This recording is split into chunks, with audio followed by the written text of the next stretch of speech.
Hi, I'm Jennifer Mulholland. And I'm Jeff Shuck. We're the co-leaders of Plenty. Thanks for joining our podcast, Plenty for Everyone. Each episode, we talk with conscious leaders like you to explore abundance in work and life, fulfillment in head and heart, and ways we can all work together to make this world a better place.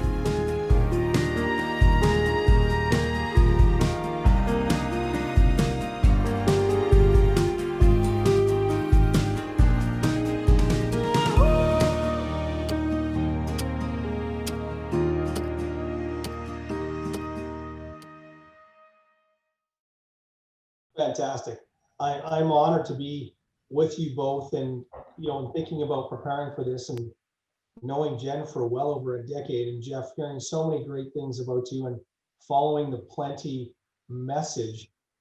For me, being on the West Coast and being part of this community, it's uplifting and inspiring to know that there's people out there like you both that are boldly yet vulnerably and humbly delivering a message that I think truly transcends time and space. I said to someone the other day, they'll be talking about 2020 10 years from now and 100 years from now. They'll be talking about this year.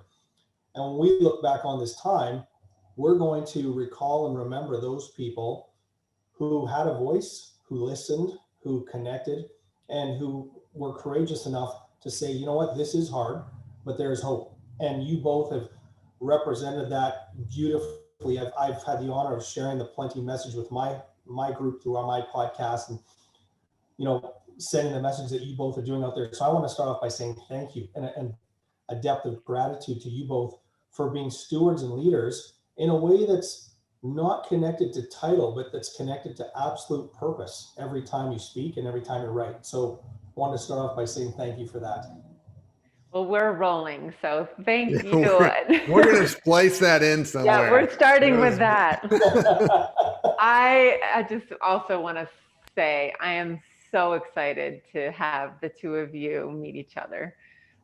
Both of you are just such important men, brothers, soulmates, special humans, and have been so instrumental in my life.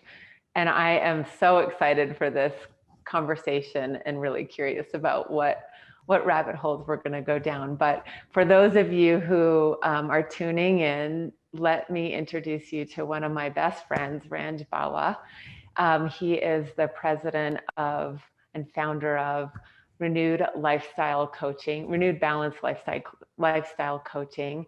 And he helps individuals, teams, businesses really elevate their potential and be the best that they can be.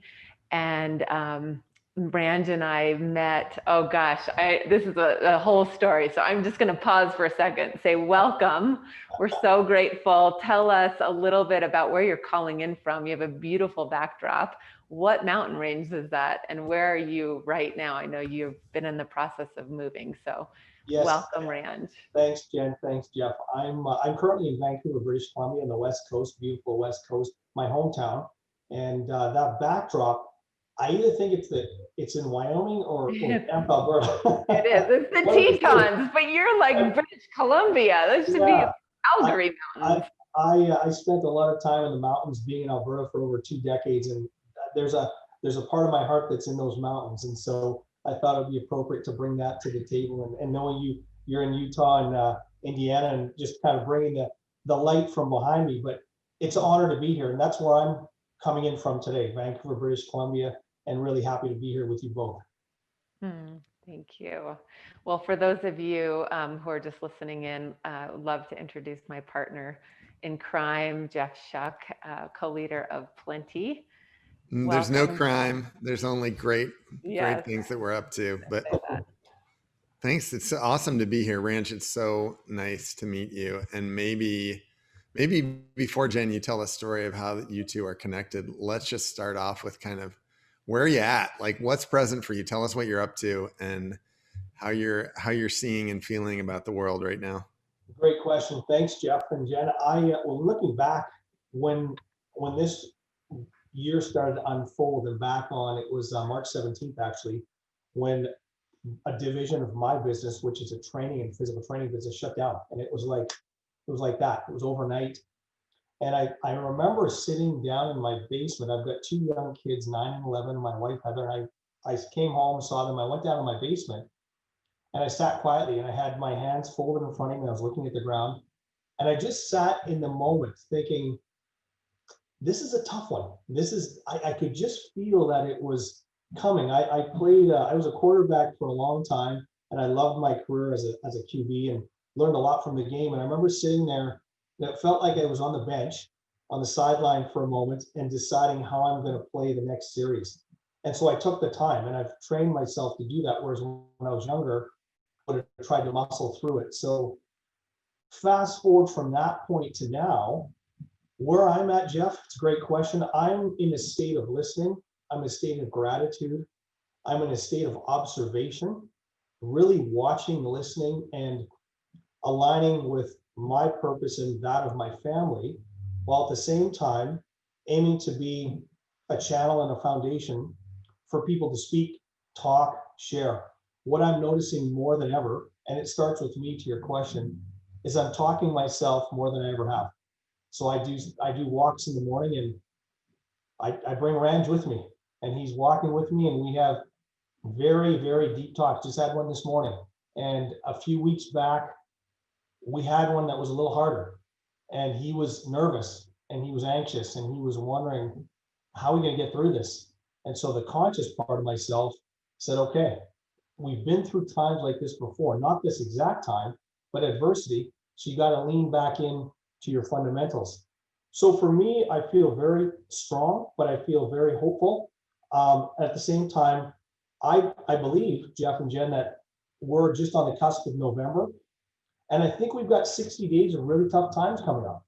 And I mean that in a way that's not alarming, but more aware.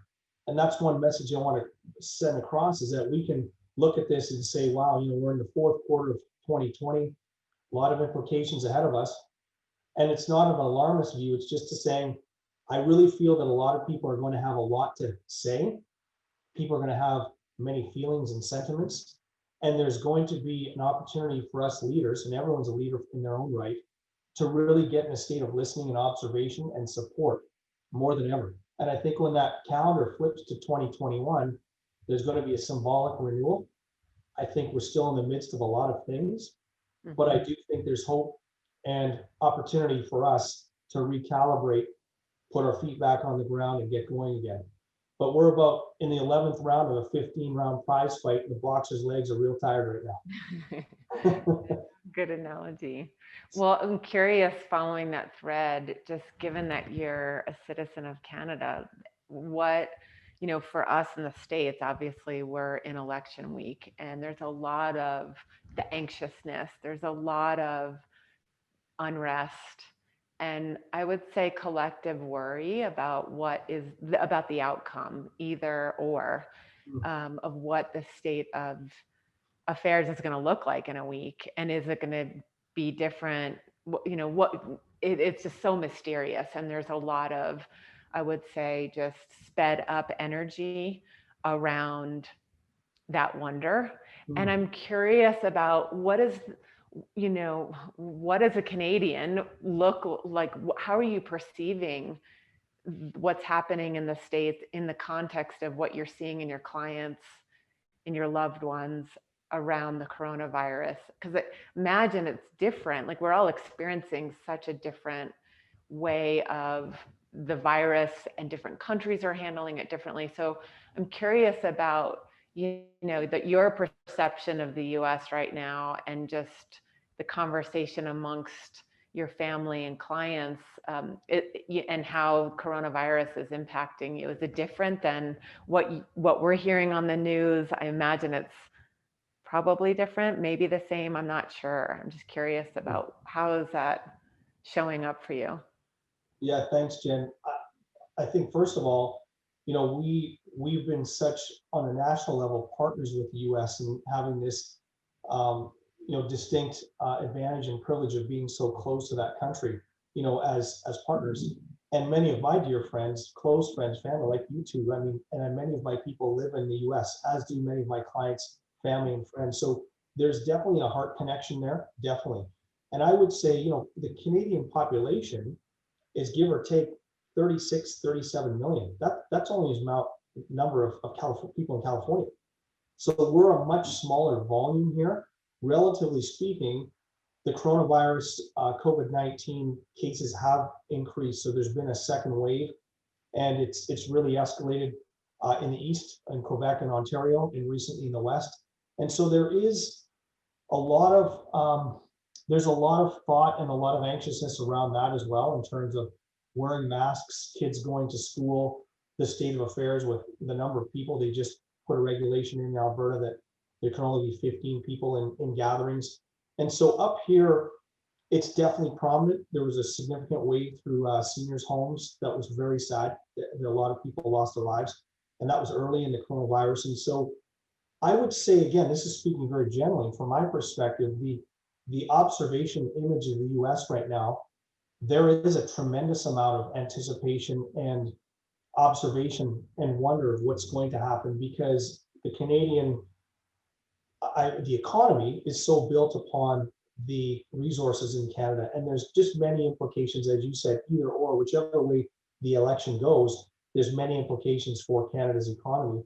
I think more so because of what's developed from a social element, from an economic element, and from a health element. There's such a commonality between the countries, and I do feel there is a conscious, and you use the word, Jen, very well, there's an anxiousness, there's a kind of let's wait and see what happens to make the next move, be it economically, be it travel wise, and even connecting with other businesses. So it's definitely a key time. And as I said to a few people recently, we've got Halloween on Saturday night. There's a full moon Saturday night. The clock goes back an hour. The US elections on the Tuesday. We've got November 11th, which is Remembrance Day. I think you call it Veterans Day down there, where typically large peoples gather to honor our veterans. And then you've got US Thanksgiving, and then the holidays. And so those 60 days have a lot of connection and trapping to what we deem is normal. And I think we've got 60 days coming up that are not going to be anything like we've ever seen. Great. I want to put a pin in that. I want to put a pin in the 60 days coming up. And I agree with your assessment. And I want to come back to that. But before I do, I 10 minutes ago said, wait, Jen, before you introduce yourself, let's find out about Ranj. So now why don't you just share the story of how you two know each other, and maybe just take us back through a little bit of that history, if you wouldn't mind. Yeah, and maybe we can tell it together, Ranj. Sure. So, as Jeff and I say, we dance on it. But I believe it was 2007, right? Yeah. So I was at a place of my career where I was innovation officer and head of consulting services for SunGard Higher Education. And I had an opportunity to step away and really look at, was this the right fit? And in that time off, I threw myself into self-development, self-improvement intensives, retreats, vision quests, workshops, and intensives. And one of the weekend intensives I did with my husband, Christian, we flew to Toronto and did Robin Sharma's Awaken Your Best Self weekend. And Ranj and I ended up being in the same group and doing a lot of deep work around who we are at that moment, who I wanted to be.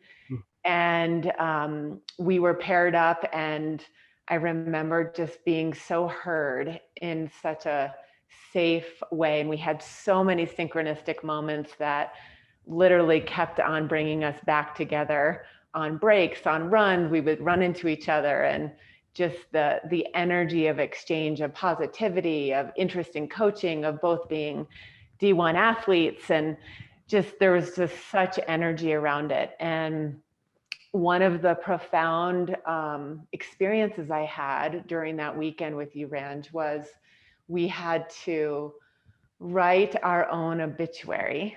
and we had to read it out loud in a small group, and we held space for each other. And I was bawling as I was reading what I had written. And ironically, I just found it the other day, and it's so true of the legacy of light I want to leave behind. Yet it felt so vulnerable and tender. And that moment that we all shared in reading, what would we want to have said about us when we pass on? And being intentional about that now and writing it ourselves was incredibly cathartic and powerful. And, you know, this is what life does. Life brings us special people. Life brings us, you know, synchronistic opportunities where our paths cross, not only to escort us on to another phase of our life, but to escort us into a deeper knowing of self.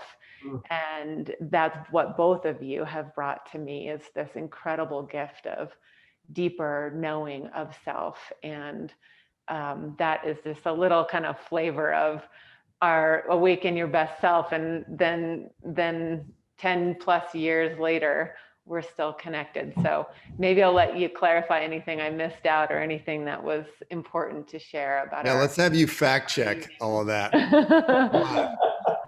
All very accurate. True.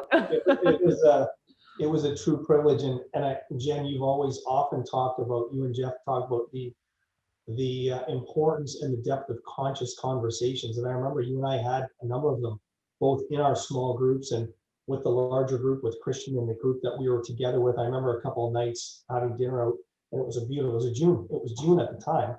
And I remember the sun setting and us all sitting around and just having that consciousness. And to your point as well, I did feel that there was this deep understanding of the human condition that you represented, that we shared. And you mentioned it as well, as that we shared an athletic background as well, with you in lacrosse and what you did and just being so active, and me being a former quarterback. And I think there was a thread there that we went unspoken, but was understood in the sense that we had an understanding of adversity and process and training and sportsmanship and connection and authenticity. And that was June 2007. And in that time, you know, our kids have grown and time has gone on, and you started Plenty. And I had the honor now of meeting Jeff in person, but hearing so many great things about what you both are doing. And for me, that moment there, reading that obituary back in June of 2007, was a key inflection point for me in my life. And to your point, making a declaration of how I wanted to be remembered, and you by my side and standing there with me to this day is something that I still cherish as my teammate, partner, and everything else that you've been to me. So I really appreciate that. And even being on this with you both now, it's amazing how the years can go by. 13, 14 years go by, and the language and the messaging has evolved, but it still comes from the same place. So that was how it all began in terms of you and I meeting. And like I said, I've had the privilege of watching and hearing and seeing Jeff, and now Jeff, you and I get to meet in person, virtually, of course, as well. And it's just, I'm really honored and grateful that we're doing this together, and that you both have done this with so many other people to bring that thought and consciousness and service to all of us. Well, you are too kind. And it sounds like you did verify Jen's story. So that is great. Let's go back. I want to go back to the thing that I put the pin in the wall on a few minutes ago. I loved that you talked at the opening about going on a walk with yourself. First of all, that's just a lovely way to think about it. And second of all, Jen and I talk about this a lot. We just had a retreat at Heartspace last week for the first time in the year. We were masked up.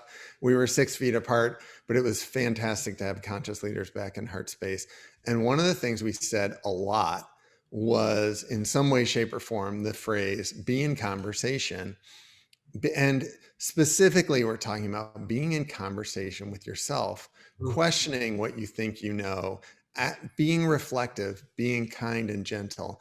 And one thing I'd love for you to talk about, I think what I saw last week in person as we delivered that message is it's sometimes hard for some people to separate being in conversation with yourself which is an interactive, ongoing, lively process with grinding and worrying.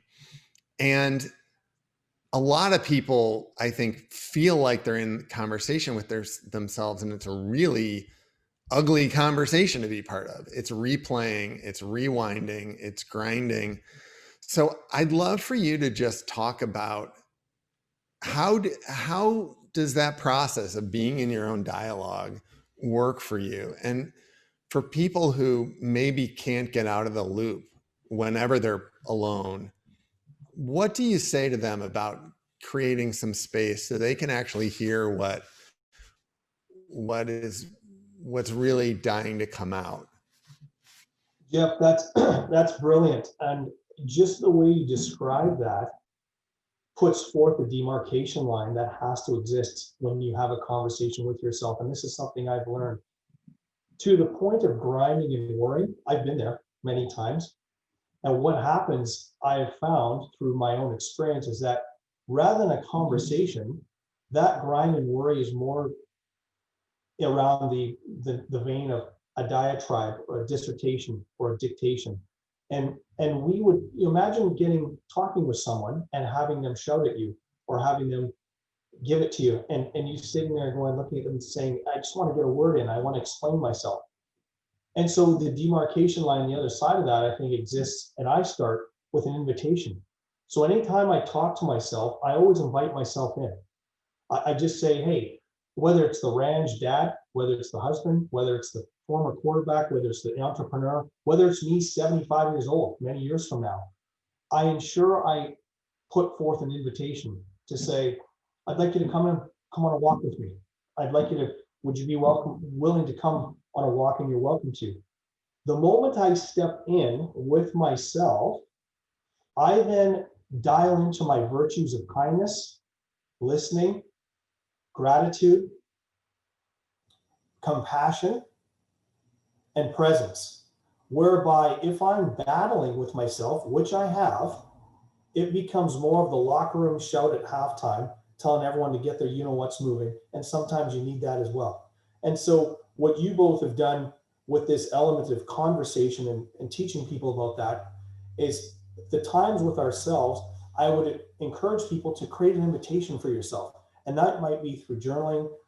Jen introduced me to this beautiful concept years back of the idea of conscious conversations. She taught me that. I remember her and I talking, so Ranj, I'm doing this thing called conscious conversations. And that stuck with me since Jen shared that with me years ago. And I've now brought that into my own life in terms of times with myself. So I believe, Jeff, that's the line. And sometimes we need a hard talking to ourselves. But when we provide that invitation, we have to think, how would I invite Jen or Jeff to sit beside me and talk? How would I invite my mother? How would I invite my wife or my friend or my child, for that matter? How would I conduct myself? Most people have 3 signs on them. Everyone has 3 signs on them. This one says, please validate me. This one says, please understand me. And this one says, I hope I matter. And they're blinking all the time. And I think at the end of the day, we just want to be understood and want to be appreciated. And we want to hope that what we say matters. Absolutely. We often say, like, people's fundamental need is to be seen, to be heard, and to matter. And I love how you describe and are modeling the opportunity to have the conversation with yourself. One of the practices of Lantern, our leadership retreat, that we kind of try and illustrate through some of the exercises is that, without talking about it, we show it, is the idea that when you're looking at somebody else's like artwork, it's easier to step into the observer's eye, in that it's neutral. You don't have a spin on it. You're looking with fresh insight. You're looking with a blank canvas, if you will. And the practice is to observe our own selves, observe our own monkey minds or busyness or worry or anxiousness. Like, what is the narrative? And is that helping or hurting us? Is that empowering or disempowering? Is it, helpful or not helpful? And when we can create that little bit of distance between I am this thought, therefore I am this thinking, versus like I have worried thinking right now. I am not worried thought. That's not who I am. But I'm human, and I can see that given the external situation, and we often kind of justify the thinking because of what we see out there or what we see as reality or the news or the election, or there's so much justification to be worried and to be anxious. So we actually build a business case for it, right? And then we don't separate ourselves between that type of habitual thinking or thought, and it feels so justifiable. And it makes sense to our mind that we can't create any distance. Like I become that which I'm thinking.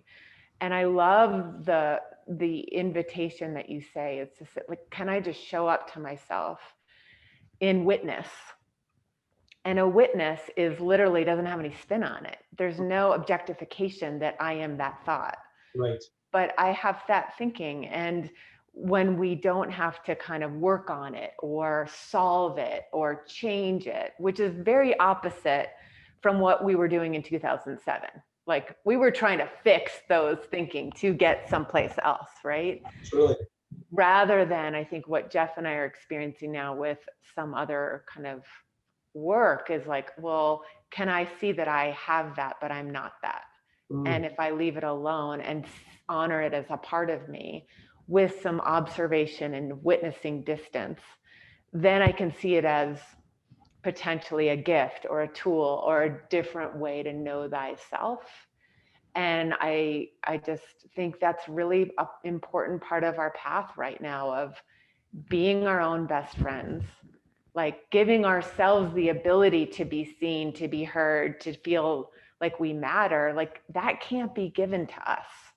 We have to give it to ourselves. And I love the idea that you're inviting one of the many hats that you wear into the conversation to be. It's a wonderful practice. Thank you. Thank you. How do you both, we talk about what we, in terms of this self conversation and having this connection with ourselves. How do you both embrace or employ a process of recovery whereby you're putting out so much service and energy and just a wonderful, I would say, a positive hope for all of us in the service that you do through Plenty. But how do you personally recover and get yourself ready for the next day or the next conversation, whatnot? Because what I'm impressed by is the consistency of your messaging and how you both always come back to a base camp mentality of saying, this is what we stand for, this is why we're here, and this is what we are offering.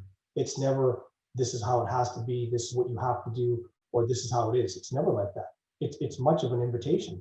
And so I wanted to ask you both how you go through your own process of recovery to getting into that space on such a consistent basis. I'm going to let Jen take the first crack at that, even though you're looking at me like, what? Yeah, you can. And here's why I'm going to let you take the first crack at that. Because one of the ways I would answer is space matters. And I think it's one of the biggest things I've learned from Jen and practiced at Plenty with Jen, is creating, elbow room for the soul. So there I went first, even by saying that I was going to let you go first, which is really a shitty thing to do, but I did it. So Jen, you go, and then I'm going to tag on to whatever else you say. Thank you. I love the question. Thank you for asking it. I think, our souls need space. And our souls occupy more space than we can imagine. It's infinite. And it's kind of the idea that, we can be in multi-universe, multiverse, it's called. We can be in multiple places. Like, how is that possible? Well, our soul is so expansive. And I would say this has been kind of a becoming, a journey of more allowing to know what works for me and what I need to refuel, to replenish, to recharge. Because I do get signals around your question around like when the reciprocity of the giving and receiving cycle is off, even if I can justify it as good intent. I was just talking to one of my close girlfriends about this, and was saying like even when we were on planes and traveling across the country, and there was so much goodness, and it's almost like you're riding on the intent to share, and it felt so aligned with our purpose and growth. My body was physically exhausted, depleted, in the tank. My cortisol levels were shot. Like I didn't have the physical capacity, even though I thought I was walking the path of my purpose. And so for me, space looks like rest. That looks like getting myself in nature as much as possible. It looks like alone time, like having no mom, help, like the constant mom the second I walk in the door, which is an incredible gift, or holding space and listening for others. I find that I need to listen to myself, and the only way I can do that is quiet the noise. So journaling has helped. Picking my spiritual card decks in the morning helps. But honestly, I'm trying to undo more and more where that space is not occupied by more things to do, even if it's like spiritual or it looks like it's replenishing, or taking a bath and drinking tea, or whatever the thing is, feels like it may sound good to, these are all the things I can take care of myself, and they come to me and I do them. But I'm finding that my soul is needing more restoration, and I'm getting that restoration in quietness outside in nature where there's no conversation happening other than attuning to my soul speak. And as silly as that may sound, like listening to what the urge is, listening to my knowing, and listening to what I find beautiful. And beauty is a language of my soul. Like beauty, I'm finding fills me inside and out. So I'll throw the baton back to you, Jeff. I love the idea of like giving your soul elbow room is a beautiful sentiment. And each one of us needs different space at times. How would you answer that? Awesome. Well, that's a big part of it. And I think we all got a gift of space and all had a chance to decide whether we wanted it or not, or many of us. I want to keep saying, as we've said on every podcast episode, that, speaking from a place of privilege, I was given the gift of space. Many people were not. But I think that's part of it. I think there's another part of it that I'm still playing with now, about, being the cue stick and not the pool ball. And I'm not exactly sure I'm going to find the right way to say this, but years ago when I was an undergrad, I was exposed to a reading from I don't know how old it is. It might be 100 years old. And I don't even know this author. The guy's name is Sidney Harris, but the title of it is Do You Act or React? And it's just kind of a literary verse. And one of the lines stuck with me, that no one's more unhappy than the perpetual reactor. And I think, although knowing that intellectually, a lot of my life, I have been a reactor. People make me mad and things make me happy. And I think what I've been experimenting a lot with during the last 6 months, when you have space, is part of it. But then it's like getting clear about what you actually need versus what is a reaction that you think you need. Like I'll give an example right now. Right now I'm experimenting and really enjoying an alcohol-free life. And it's new for me. And I would have told you, Jen's probably heard me say every day of the work week for, 5 years, wow, I need a glass of wine, right? I think I need. But when you get space and you get into a reflective place and say, well, actually, I don't react. So can I be an inquiry about like what's purest for me? I don't need wine. I That's not what I want. What I want is understanding, validation, to be heard. I want the lights that are blinking that you talked about. I love that metaphor. I want to answer those. And what if I have those answers? What if the answers don't come in reaction to someone else? So I think this posture of proactivity, and I'm hesitant to use that word because I think it's an acne medication, but also it sounds like action orientation, and that's not what I'm talking about. What I'm talking about is like inner direction. And I think going into that place has not always been comfortable, but space invites that. And I think that for me, I'm always tempted to look at recovery. I love that you use the word recovery as like a vending machine. And, I put in something and I get a glass of wine, I get exercise, I get a funny sitcom on Netflix. And that's not filling back up. Like that's stimulus response. So I think that's what I'm experimenting with now. And there's this rich world. It just feels like a really rich world. But here's how this works, Ranj. Now you got to answer your own question. So how would you answer that? Like, again, and you're someone who's teaching this to people. So how do you recharge and recover? Yeah, thank you, both of you. Thanks for your contributions in terms of, Jen, how you so eloquently talked about space, which figuratively and literally is something that we're all seeking. And I think it's timeless. And so thank you for sharing that.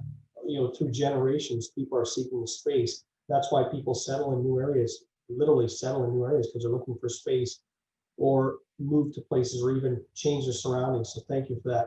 And Jeff, thank you for alluding to the point around recovery. When I was younger, I was afraid to drive back across the Rockies and tell them I didn't make it. So I moved to a town in 1998, started a business, didn't know anyone, one person.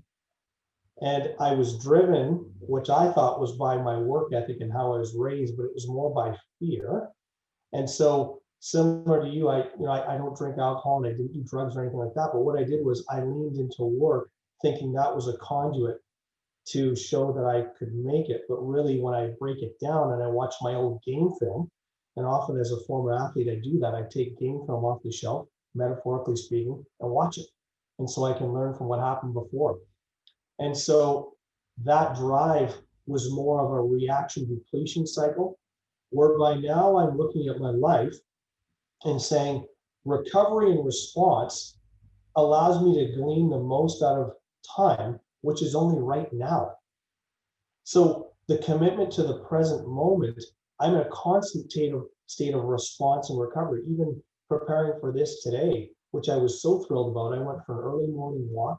I had a client call this morning. I had time with the kids and Heather, my wife, before they went to school.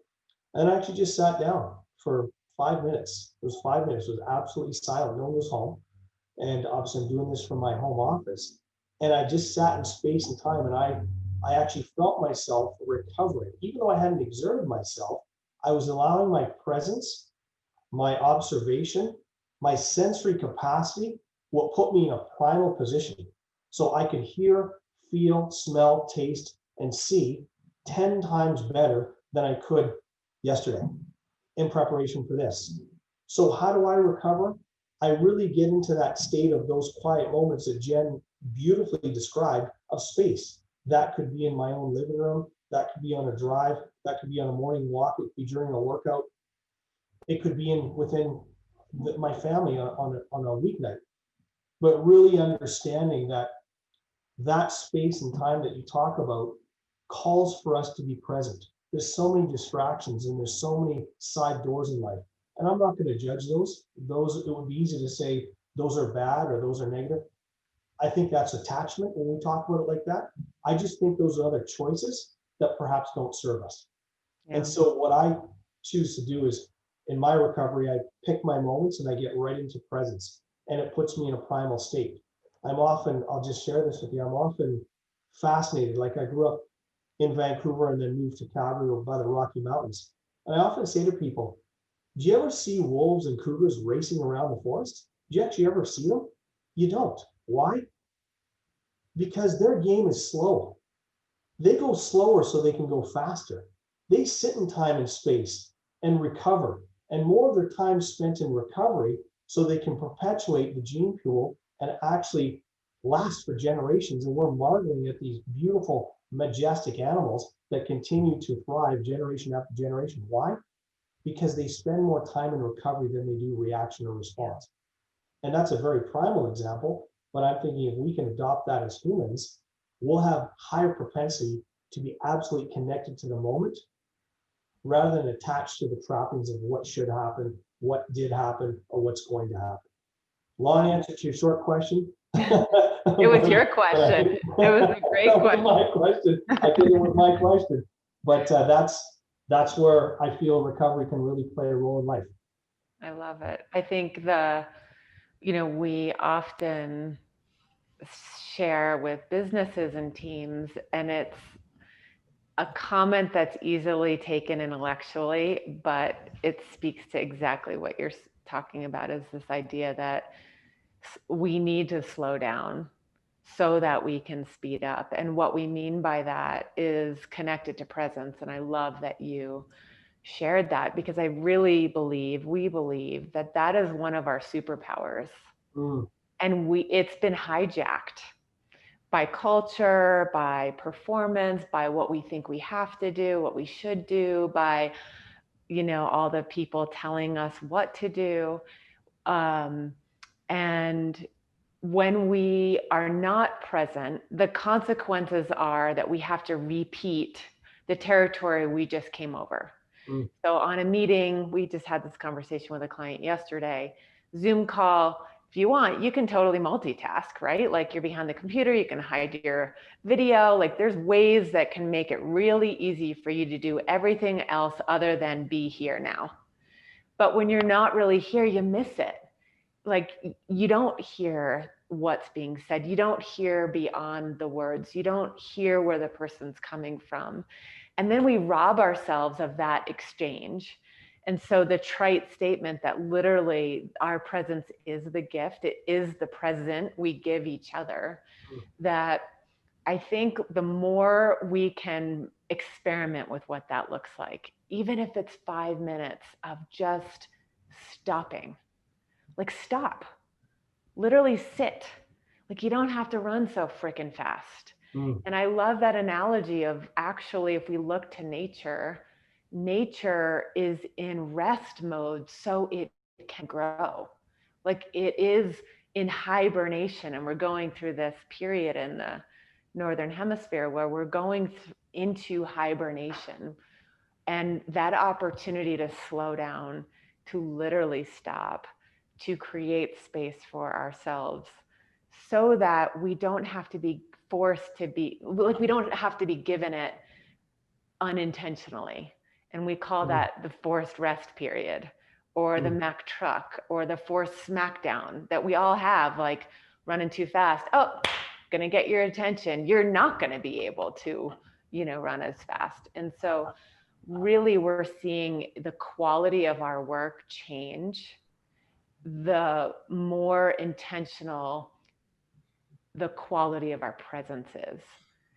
And maybe Jeff, you can kind of share and close us out, but I love this idea of space, of presence, of stopping, so that we can tune into the fullest capacity of our senses to take action, later, rather than just keep on moving forward. So we're so depleted.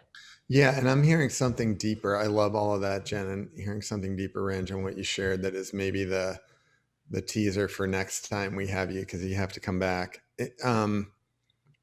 which is you can choose your own framing. And I think a powerful thing for COVID for me, and I hope for many people, we don't often see the frames that we've put ourselves in until they break or until they're disrupted. And COVID is, I think, in very good ways helping people question their frames. Some of the frames are systemic. Why do a huge number of children in the United States live in such poverty that they can only get fed during school? That's a frame we all lived with. Not sure it actually works or that we want to be in that. But there's frames that are personal too. The number of people who've said to me in the last 2 months, wow, I'm finding like I really can't go back to 9 to 5 anymore or 8 to 6 anymore. And it's like, no. You were never supposed to be doing that to begin with. Like, who said that was the great way to like get high performance? Is 5 days a week, right in a row, you'll sit at a desk for 9 hours straight, and then you'll do work on the train, and then you'll try to do everything else. Like, what a terrible way to perform. But like, that's the frame. So we're all in it. And I think there's such an invitation when you slow down, when you get in conversation with yourself, when you invite yourself in, which we could have a whole nother podcast on that. What a lovely turn of phrase that is. You start to say, does this work for me? And here's the great takeaway. If it doesn't, you actually could change that. It's never been easier than ever to break out of the frame. And that is my wish for the next 60 days, is if the waters do kind of get calmer, that we don't all hop back into the small, tiny rafts we were in when this all started, because there's so much more on offer for us than, I'm mixing my metaphors, than whatever frame we were living in. So, and the frame, to that point, we talk a lot about, matters so much in business and in strategy, and it sets expectations, it sets the course, and it sets a meeting. Like, what's the intention of the meeting? What's the framework that is leveling the playing field so everybody knows like what conditions, what rules we're abiding by? And if they don't work for you, to question them. And I love that, Jeff. I think one of the biggest questions I founded a business on this years ago, Healthy, Happy Human Beings, was based on what works for you. And that's different than your neighbor. It's different than your spouse. It's different than your, coworker or partner oftentimes. And so that idea of like really listening to the frame that you're buying into, but what works for you, and experimenting with letting go of the stuff that no longer, you've outgrown those clothes. A lot of us literally have outgrown our closet or clothes, and being questioning whether it works for us now is, I think, a wonderful thing to ponder in the next 60 days. Yeah, really powerful, both of you. Thank you. And to your point, Jeffrey, talking about finding their way in these other frames that we talked about. And Jen, with your talk about space, what's resonating for me right now is the notion that our highest self, which is most aligned with our deepest virtues, never subscribes to mediocrity. It doesn't judge us if we're in that state. It doesn't leave us, but our highest self stays purely and pristinely aligned with our highest virtue, doesn't subscribe to a lower vibration. And so it's incumbent upon us, I think, over these next 2 months that are coming up, to have those conversations with ourselves, to lean into things like the Plenty podcast and voices and venues and messages that can just give us an opportunity to get in that space of presence. Doesn't mean we have to subscribe, just means when we do listen, our highest self, I believe, opens the door and invites us up. And we're all going through response and recovery and reaction. Just being human means that we're going to go into swales once in a while. That's life. And as Rocky Balboa said, life is undefeated and it always will be. He's one of one of my favorite guys because he comes up with that great stuff, and life is undefeated. But life has allowed us on its team. And the more we can subscribe to that highest self and listening to that voice, the more opportunity and propensity we're going to have to get into space, to appreciate presence, to go slower, to go faster. And oftentimes, when you do slow down, you actually build up an inherent explosiveness, which isn't anger-based, it's not aggressive, it's not untoward. But what I mean by explosiveness is it allows you to be at your highest self of expression, communication, love, and connection. And that then becomes under our dominion to share when we're ready. Whereas if we're in a subscription of a low vibration, it's very hard to do that. And I thank you both for continuing to stay on a consistent message around this idea of creating space, of gratitude, of accountability to oneself. Because I've listened to many of your pieces, and obviously I've known Jen for many years, and Jeff, I've known you through the virtual platform of watching the Plenty pieces. And I just want to thank you both for continuing that messaging. And I believe creating an invitation for us listeners. It's never saying, I've said this before, you not once have said, this is what you have to do. You've invited us to come in. And for that, I'm grateful. Thank you. Well, what a beautiful example of relationships that uplift. And we're all fortunate, I think, to have, if you look at your life, the special relationships that make you better, that, see you and want the best for you. And now is the time to harness and to restore those friendships and relationships, because we are a communal species and we need each other to thrive. We are not meant to walk this path alone. And I get so fulfilled having conscious conversations like these with two incredible humans that I feel so blessed to be in relationship with. So thank you, Ranj, for joining us. More to come, more to share. And if anybody would like to learn more about Ranj Bawa and Renewed Balance Lifestyle Coaching, you can find him at renewedbalance.ca. And you also have your own podcast. Where can they find and tune into your podcast and what you're doing there? Thanks, Jen. Yes, thank you for that. People can find it at the Ranj Bawa podcast on iTunes, Stitcher, Google Play, Spotify. I also have a website, ranjbawa.com, that has blogs, podcast information there that hopefully can be of service to anyone who's on this. And I would invite, my contact information's on there. If anyone does have a question or would like to support, me being invited into this Plenty community, I feel very privileged, and anything I can do to serve, I'm here for you both and your community. So thank you very much. And I can't wait till the next time. We're counting it down. We'll lock you up after this. Thanks everybody for listening. Please, if you like what you hear, remember to subscribe and write us a rating. Send us a comment. It's not that hard to do, Ellie. We're talking to you, and we read everything that people send us. And we talked a little bit about Lantern, our leadership retreat. Our 2021 dates are going to be on our website as you listen to this. So check us out at plentyconsulting.com. Thanks everybody for being here. And thank you, Ranj. Thank you. Be so well. Thanks for tuning in. Join the conversation and learn more at plentyconsulting.com.